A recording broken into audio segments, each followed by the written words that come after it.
नीलामी की प्रक्रिया का पालन किया जाएगा। अब जरा इन दो बयानों को ध्यान से सुनिए। देखिए, जो हमारी जानकारी है उसमें एक ये इशू आया है कि बियाडा ने टेंडर नहीं किया है। तो मैं आपको बताना चाहूँगी कि बियाडा के रेगुलेशंस में टेंडर नहीं करने का प्रावधान है और जब से बियाडा बना है हमेशा आवंटन का माध्यम ही अपनाया गया है, अर्थात हमारा एक रेट फिक्स है। इसका हम लोग पिछले 3-4 साल से वेबसाइट पर डाले हुए हैं, तरह तरह से इसका प्रचार भी करते हैं हमारे स्टॉल्स के माध्यम। बियाडा का ही कागज है। बियाडा ने जिस दिन मीटिंग किया है उसकी प्रोसीडिंग के पेपर है। 42 लोगों को एक मीटिंग में ऑप्शन पर जमीन अलॉट किया। बार बार झूठ, अखबारों विज्ञापन बियाडा ने दिया है कई बार। तो पीके शाही जी या दूसरे लोगों के लिए विज्ञापन क्यों नहीं दिया गया या उनको चुपचाप क्यों जमीन का अलॉटमेंट हुआ? ये पूरी प्रक्रिया भ्रष्टाचार से भरी हुई है और करोड़ों की जमीन। और सबसे बड़ी बात, अगर आप ऑक्शन पर जाते, नीलामी होती तो राजकोष का ही तो पैसा बढ़ता है। तो राजकोष के साथ भी धोखाधड़ी की गई। तो आपने सुना कि किस तरह से इस मामले में दो अलग अलग बयान आ रहे हैं। वहीं अब जरा इस दस्तावेज को ध्यान से देखिए। इस दस्तावेज को देखने से लगता है कि बियाडा ने टेंडर निकाला है। उधर पूर्व कांग्रेसी नेता प्रेमचंद मिश्रा का कहना है कि जब पहले टेंडर निकाले गए हैं तो अब क्यों नहीं। बियाडा का ही कागज है। बियाडा ने जिस दिन मीटिंग किया है उसकी प्रोसीडिंग के पेपर है। 42 लोगों को एक मीटिंग में ऑप्शन पर जमीन अलॉट किया। बार बार झूठ, अखबारों विज्ञापन बियाडा ने दिया है कई बार। तो पीके शाही जी या दूसरे लोगों के लिए विज्ञापन क्यों नहीं दिया गया या उनको चुपचाप क्यों जमीन का अलॉटमेंट हुआ है? ये पूरी प्रक्रिया भ्रष्टाचार से भरी हुई है और करोड़ों की जमीन। और सबसे बड़ी बात, अगर आप ऑक्शन पर जाते, नीलामी होती तो राजकोष का ही तो पैसा बढ़ता है। तो राजकोष के साथ भी धोखाधड़ी की गई। ऐसे में बियाडा के मामले में जो बयानबाजी जारी है उसमें एक नया अध्याय जुड़ गया है। हालांकि मुख्यमंत्री ने पूरे मामले में जांच के निर्देश दे दिए हैं। ऐसे में बियाडा की एमडी का भी कहना है कि मामले की जांच हो रही है। तो मुद्दा आज हमें जो सूचना मिली है उसमें माननीय मुख्य सचिव जी हमारी जांच कर रहे हैं, तो मेरे लिए इसमें कुछ कहना ठीक नहीं होगा। आप जांच के इंतजार कर लीजिए। बियाडा की जमीन के आवंटन को लेकर विपक्ष ने सदन में जमकर हंगामा किया। सदन के अंदर और बाहर इस मामले को लेकर काफी शोर शराबा हुआ है, लेकिन बयानबाजी का दौर अभी भी खत्म होने का नाम नहीं ले रहा है। पटना से शिशिर चौबे, इंडिया न्यूज।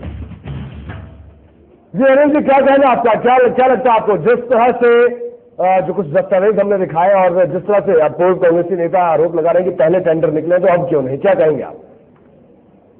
रोहित जी, पिछले कई महीनों से जी जो इस प्रदेश में घटनाएं हो रही हैं जी, चाहे वो फारबिसगंज का कांड हो, चाहे यह भूमि घोटाला हो, या फिर सीवान में एक विधायक द्वारा कुछ राजनीतिक कार्यकर्ताओं के साथ किया गया जघन्य कुकर्म हो, या फिर हिलसा में 3 नौजवानों को जिंदा जलाने की बात हो, बढ़ रही अपराध की स्थिति हो, ये सारी घटनाएं ये सिद्ध कर रही हैं कि जिस सुशासन और ईमानदारी के नाम पर विकास की बात यह सरकार करती है और जो काले धन और भ्रष्टाचार के मुद्दे पर बहुत ही गर्म और सुरखरू रहती है, उस सरकार की अपनी गिरेबान कितनी भ्रष्टाचार और बदबू भरी। यानी साहब आपका ये कहना है कि क्या पहले टेंडर निकले हैं? क्या आप इस बात को मानते हैं? देखिए, हमारे माननीय प्रिय नेता प्रेमचंद मिश्र जी ने जिस बात का खुलासा किया है, ये अपने आप में प्रमाण है इस बात का कि इस घपले में, इस मामले में एक बहुत बड़ा भ्रष्टाचार हुआ। ये बड़ा भ्रष्टाचार हुआ, आपको ये मानना है? बिल्कुल। अहमद साहब, इजहार अहमद साहब, आपको क्या लगता है? जिस तरह से प्रेमचंद मिश्रा कह रहे हैं, अनिल जी कह रहे हैं कि पहले टेंडर निकले हैं, कुछ दस्तावेज भी दिखाए, तो क्या लगता है कि पहले, और जबकि दूसरी तरफ बियाडा की एमडी कह रही है कि टेंडर कभी निकले नहीं, कभी हम विज्ञापन देते ही नहीं, क्या कहेंगे आप? ऐसा ऐसा है, दो बात है। प्रेमचंद्र मिश्रा जी भी हमारे मित्र हैं, अनिल सुलभ जी हमारे अच्छे मित्रों में से हैं और ये बोलते हैं, ये बेचारे खुद अपने नहीं पता है कि हमेशा शीशे में रहने वालों को, शीशे के मकान में रहने वाले को पत्थर फेंकना नहीं चाहिए। वही बात है कि इनके टाइम में क्या क्या हुआ, कांग्रेस के जमाने में क्या हुआ, कांग्रेस के साथ साथ आगे थे क्या क्या नहीं हुए। प्रेमचंद्र मिश्रा जी कह रहे थे, क्या कांग्रेस के टाइम में पता है कि यही लोगों ने गांधी मैदान को बेच डाला? क्या पता है कि इन्हीं लोगों ने रेलवे स्टेशन को बेच डाला? ये इतना ही नहीं किया, अब कहते हैं जघन्य अपराध हो रहे हैं, फॉरबिसगंज और बियाडा की बात करते हैं, उसके बाद सिवान की बात करते हैं, ये पिछले दिनों थे साथ में। टेंडर प्रक्रिया को लेकर है, एमडी का कहना है, बियाडा के एमडी कह रही है कि कभी टेंडर प्रक्रिया का पालन नहीं किया गया, लेकिन जो प्रेमचंद्र मिश्रा जी है वो खुद कह रहे हैं कि उनके पास, उन्होंने हमारे साथ हमारे संवाददाता के साथ बातचीत में कहा कि वो कागज भी दिखा रहे हैं और उनका ये कहना है कि पहले टेंडर निकले, अगर पहले टेंडर निकले तो अब क्यों नहीं? उसका दूध का दूध, पानी का पानी होगा, रोहित जी सजा मिलेगा। जी भाई इजहार अहमद अपनी बात कहने में आपका सवाल भी नहीं सुन सके, मैं उत्तर दे रहा हूँ जी।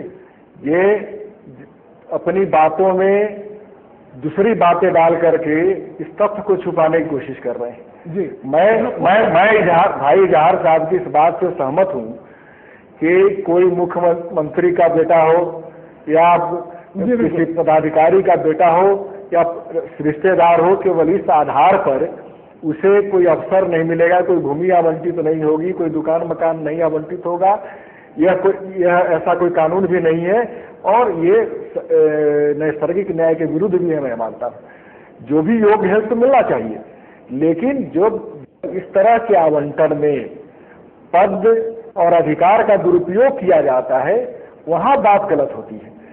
मैं इस बात को पूरी ईमानदारी और विनम्रता से मगर ये कहना चाहता हूं कि इस पूरे प्रकरण में मान्य प्रक्रियाओं का उल्लंघन कर रसूख वाले व्यक्तियों को जी चलिए आपका कहना है उल्लंघन हुआ है। बिल्कुल, अरे जी आप हमारे साथ बने रहिए, अमित साहब आप भी हमारे साथ बने रहिए, एक छोटे से ब्रेक के रुकेंगे, ब्रेक के बाद जल्द हाजिर होंगे, बात करेंगे बयानबाजी की। बिहार में एमडी का कह रहे हैं कि कभी टेंडर प्रक्रिया का पालन नहीं किया गया, लेकिन एक नेता भी बाकायदा कुछ दस्तावेजों के साथ दावा कर रहे हैं कि पहले टेंडर निकले हैं। मतलब ब्रेक के बाद जल्द हाजिर है।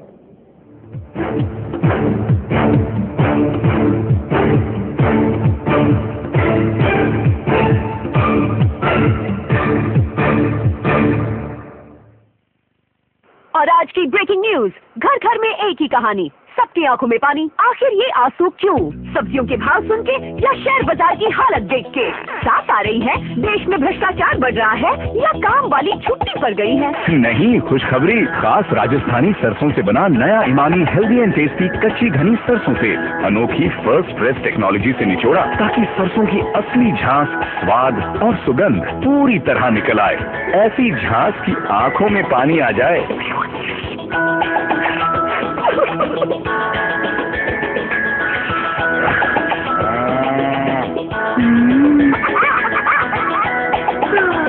नया इमामी हेल्दी एंड टेस्टी कच्ची घनी सरसों तेल। निकट्टू, दुकान क्या मैं अकेला चलाऊंगा? इंजीनियर कैसा? चल भी सारे रेडी, फूल है छुपा रुस्तम, फूल है इससे छुपा रुस्तम पता कहाँ मिलेगा?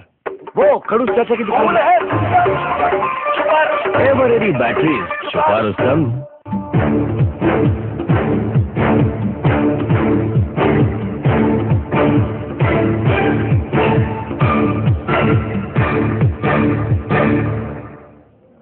देखिए बाद आपका स्वागत है। हम बात कर रहे हैं कि एक तरफ ये कहा जा रहा है, बियाडा के अधिकारी ये कह रहे हैं कि बियाडा में कभी टेंडर प्रक्रिया का पालन नहीं होता है, कभी टेंडर नहीं निकाले जाते हैं। दूसरी तरफ एक नेताजी कुछ कागजात दिखाते हैं, बयान देते हैं कि पहले बियाडा में टेंडर निकाले गए हैं।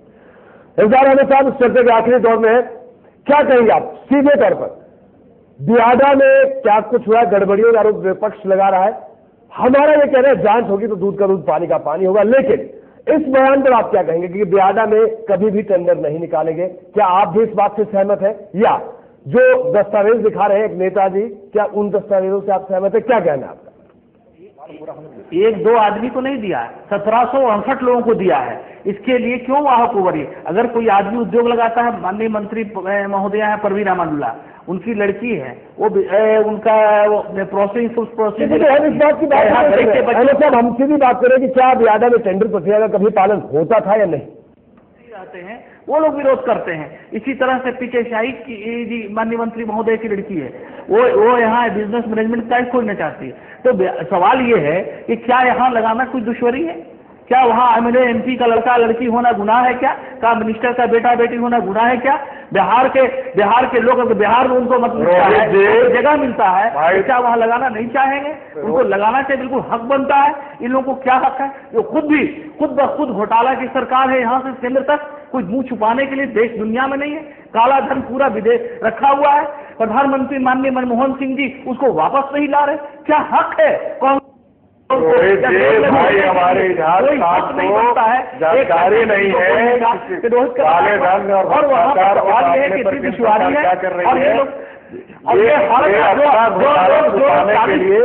जो सरकार आज के दिन में बिहार में जनता को नकार दिया है और मात्र 4 आदमी मात्र इनके रह गए। जनता ने जिनको नकार दिया है नहीं बनता है बोलने का, जनता अब माननीय मुख्यमंत्री बिहार के मुखिया है और उन्होंने कह दिया कि हम मुख्य सचिव से जांच कराएंगे। एक एक करके बात सुनिए, फिर मुख्य सचिव से जांच होगी, बिल्कुल जान में कई चीजें साफ होगी। अजी अनिल जी, आप क्या कहना चाह रहे हैं? क्या कहना है टेंडर प्रक्रिया को लेकर जो बयान बियाडा की एमडी साहिबा दे रही है, वो बयान और जो एक तरफ वो दस्तावेज, क्या कहेंगे आप? मैंने तो स्पष्ट कर दिया इसमें कि ये बियाडा के एमडी का बयान बहुत ही दुर्भाग्यपूर्ण है और गैर जानकारी से भरा हुआ बयान है। एक उच्च पदाधिकारी को इस तरह के बयान देने से पहले अपनी बातों को तौल लेना चाहिए, तब कहना चाहिए। और इस पूरे प्रकरण में जो मुख्यमंत्री जी ने मुख्य सचिव जी से जांच कराने का आदेश दिया है, मैं इसे ही गलत मानता हूं, क्योंकि जिन पदाधिकारियों और सत्ता में के शीर्ष पर बैठे हुए लोगों पर यह आरोप है, उस आरोप की जांच उसी सरकार का एक पदाधिकारी निष्ठापूर्वक निष्पक्षतापूर्वक कैसे कर सकता है, ये संदेह के घेरे में है। मुख्यमंत्री जी अगर सही मायने में इसकी जांच कराना चाहते हैं तो इन्हें किसी स्वतंत्र एजेंसी से, सीबीआई से इसकी जांच करानी चाहिए। ये जो सभी दलों के लोग हैं, सर्वदलीय समिति से इसकी जांच करानी चाहिए। मुख्य सचिव के जांच से कोई बात साफ आने वाली नहीं है, ये लिपापोती की बात है।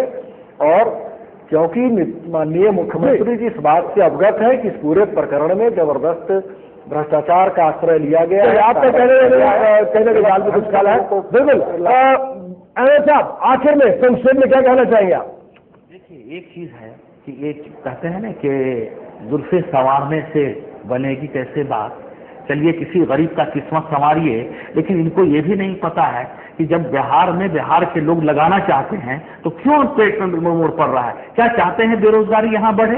क्या बेरोजगारी यहाँ दूर नहीं हो? क्या यहाँ उद्योग लिखाना नहीं चाहते हैं? क्या विकास के ये लोग विकास का विरोध करना चाहते हैं? ये खुद घोटालेबाजों की महा घोटाले का ये देखना चाहिए। अगर जाए हो तो जाए और ना जाए, क्या है क्या कहती है, जायज है कि नाजायज है, इसको देखने की बात है। ये नहीं कि अपने मन से ये लोग अपना ढोल पीट रहे हैं। मुख्यमंत्री नीतीश कुमार एक ईमानदार प्रशासक है, पानी का पानी करते हैं, किसी भी गलत आदमी को श्रेय नहीं देते। आपका बहुत बहुत शुक्रिया इस पूरी चर्चा में हमारे साथ शामिल होने के लिए। अनिल जी, आपका भी बहुत बहुत शुक्रिया इस पूरी चर्चा में हमारे साथ शामिल होने के लिए। तो बहरहाल दो नेता हमारे साथ है, बड़े नेता हमारे साथ है, उनका सीधे तौर पर यही बात कही है, सत्ता पक्ष का कहना है कि कुछ भी गलत नहीं है, लेकिन विपक्ष सदन के अंदर और बाहर लगातार सरकार पर हमले बोल रहा है। बहरहाल अब एक छोटे से ब्रेक के बाद जल्द हाजिर होंगे और बात करेंगे कि किस तरह से बिहार विधानसभा में अगर बात करें सीधे तौर पर तो विपक्ष अन्ना हजारे को बुला रहा है बिहार। आखिरकार क्यों विपक्ष ने दिया है अन्ना हजारे को बिहार आने का बुलावा, दिखाएंगे आपको इस ब्रेक के बाद।